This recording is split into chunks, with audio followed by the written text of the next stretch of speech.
Yeah, January 21st is going to go down in history as being a day that we will never, ever forget down here in South Louisiana. Because today is the 23rd.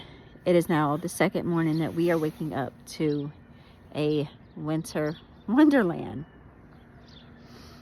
We still have a lot of snow on the house. It is an amazing and beautiful sight. I still cannot believe, like, yeah, the whole, September, beginning of September, we had Hurricane Francine pass through here.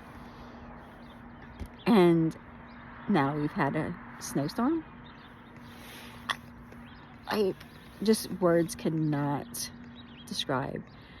And the pictures, the videos, they don't do this justice. It's beautiful, it's sparkly, and we've never seen this down here. It is amazing. Absolutely amazing. Till next time.